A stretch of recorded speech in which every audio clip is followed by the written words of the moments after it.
Hello friends, welcome to my channel astro Kannadiga.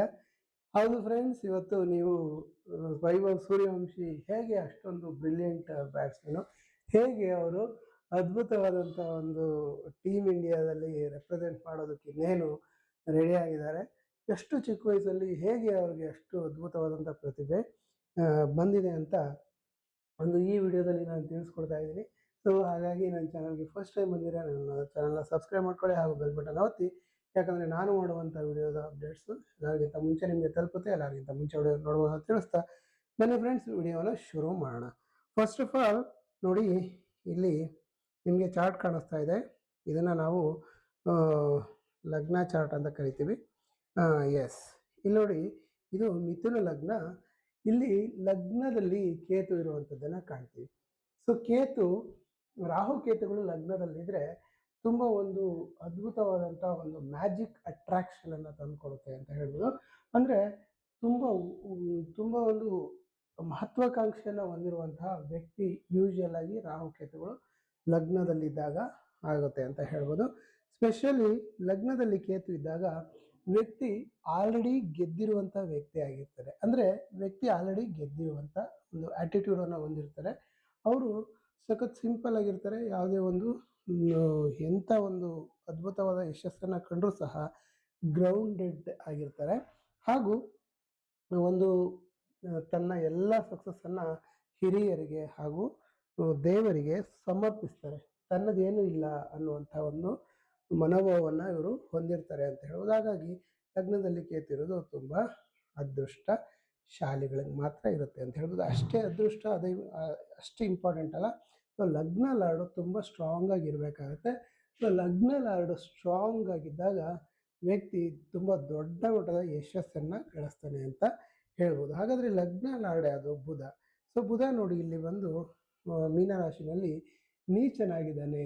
So ಹಾಗಾಗಿ ಈ ನೀಚ ಒಂದು ಸ್ಥಾನವನ್ನು ಹೊಂದಿರುವಂತಹ ಒಂದು ಹೇಗೆ ಇದು ಅದ್ಭುತವಾದ ಫಲವನ್ನು ಕೊಡುತ್ತೆ ಅಂತ ಕೇಳೋದಾದರೆ ನೋಡಿ, ಇದು ನೀಚವನ್ನು ಹೊಂದಿದ್ರು ನೀಚ ಭಂಗ ರಾಜಯೋಗವನ್ನು ಹೊಂದಿರುವಂಥದ್ದನ್ನು ಕಾಣ್ತೀವಿ. ಅಂದರೆ ಇಲ್ಲಿ ನೋಡಿ, ಈ ಒಂದು ಯಾರು ಒಂದು ಎಸ್, ಇದು ರಾಶಿ ಯಾವುದು?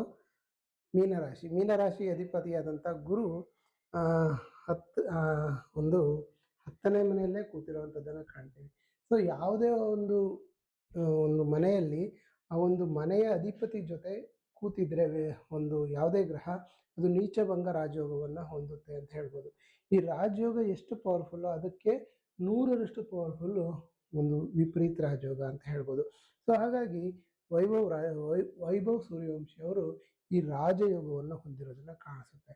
ಅಷ್ಟೇ ಅಲ್ಲದೆ ಇವ್ರು ನೋಡಿ, 10ನೇ ಮನೆ ಅಂದರೆ ತುಂಬ ಒಬ್ಬ ವ್ಯಕ್ತಿಯ ಪ್ರಖ್ಯಾತಿ, ಖ್ಯಾತಿ ಹಾಗೂ ಜನಪ್ರಿಯತೆಯನ್ನು ಸೂಚಿಸುವಂತಹ ಹಾಗೂ ಕೆಲಸವನ್ನು ಒಂದು ಪಬ್ಲಿಕ್ ಫಿಗರ್ ಆಗುವಂಥ ವ್ಯಕ್ತಿತ್ವವನ್ನು ಸೂಚಿಸುತ್ತೆ. ಯಾರಿಗೆ 10ನೇ ಮನೆಯಲ್ಲಿ ಜಾಸ್ತಿ ಪ್ಲಾನೆಟ್ಸ್ ಇರ್ತವೆ, 10, 11ನೇ ಮನೆಯಲ್ಲಿ, ಅವರು ಸಮಾಜದಲ್ಲಿ ತುಂಬ ಜನಪ್ರಿಯತೆಯನ್ನು ಪಡಿತಾರೆ, ತುಂಬ ಅದ್ಭುತವಾದಂಥ ಯಶಸ್ಸನ್ನು ಗಳಿಸ್ತಾರೆ ಅಂತ ಹೇಳ್ಬೋದು. ನೋಡಿ, ಹಾಗಾಗಿ ಸೂರ್ಯ ಇದೆ, ಆತ್ಮಕಾರಕ, ಮತ್ತು ಅದು ಮರ್ಕ್ಯೂರಿ, ಬುಧ ಬುದ್ಧಿಕಾರಕ, ಮಾರ್ಸ್ ಅಗ್ರೆಷನನ್ನು ತೋರಿಸುತ್ತೆ, ಗುರು ಉತ್ತಮವಾದಂಥ ನಾಲೆಡ್ಜನ್ನು ತೋರಿಸುತ್ತೆ.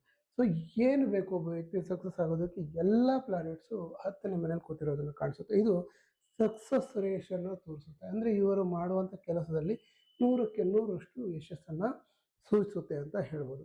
ಹಾಗಾಗಿ ಮತ್ತು ಚಂದ್ರ.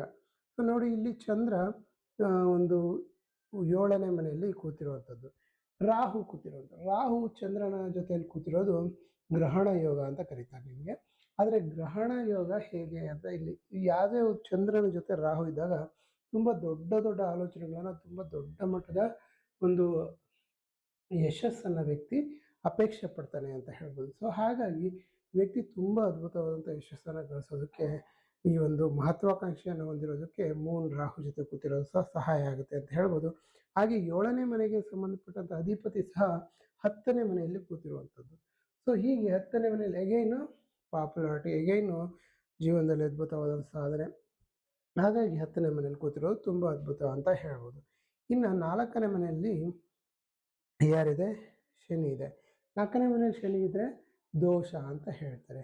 ಆದರೆ ದೋಷ ಇಲ್ಲ. ಯಾಕೆ ಅಂದರೆ 4ನೇ ಮನೆಗೆ ಅಧಿಪತಿಯಾದಂಥ ಬುಧ ಅಗೈನ್ 4ನೇ ಮನೆಗೆ ಇಲ್ಲಿ 6 ಅಂತ ಬರೆದಿದೆ. 6 ಅಂದರೆ ಯಾವ ರಾಶಿ? ಕನ್ಯಾ ರಾಶಿ. ಕನ್ಯಾ ರಾಶಿಗೆ ಅಧಿಪತಿಯಾದ ಯಾರು? ಬುಧ. ಬುಧ ಅಗೈನ್ ನೀಚಭಂಗ ರಾಜಯೋಗವನ್ನು ಹೊಂದಿರುವಂಥದ್ದನ್ನು ಕಾಣಿಸುತ್ತೆ. ಹಾಗಾಗಿ ಪ್ರತಿಯೊಂದು ಯಾವುದೇ ಒಂದು ಆ್ಯಂಗಲಿಂದ ನೋಡಿದರೂ ವ್ಯಕ್ತಿ ತುಂಬ ದೊಡ್ಡ ಮಟ್ಟದ ಯಶಸ್ಸನ್ನು ಗಳಿಸ್ತಾರೆ. ಪ್ರಪಂಚದಲ್ಲಿ ಅತ್ಯಂತ ದೊಡ್ಡ ಒಂದು ಯಶಸ್ವಿ ಬ್ಯಾಟ್ಸ್ಮನ್ ಆಗಿ ಇವರ ಒಂದು ಇತಿಹಾಸದಲ್ಲಿ ಇವರ ಹೆಸರು ಅಜರಾಮರವಾಗಿರುತ್ತೆ ಅಂತ ಹೇಳ್ತಾ ಈ ಒಂದು ವಿಡಿಯೋ ನಿಮ್ಮೆಲ್ಲರಿಗೂ ಇಷ್ಟ ಆಗಿರುತ್ತೆ ಅಂತ ಭಾವಿಸ್ತೀನಿ. ಇಷ್ಟ ಆಗಿದೆ ದಯವಿಟ್ಟು ಲೈಕ್ ಮಾಡಿ, ಕಮೆಂಟ್ ಮಾಡಿ ಹಾಗೂ ಶೇರ್ ಮಾಡಿ. Thank you very much. Have a nice day.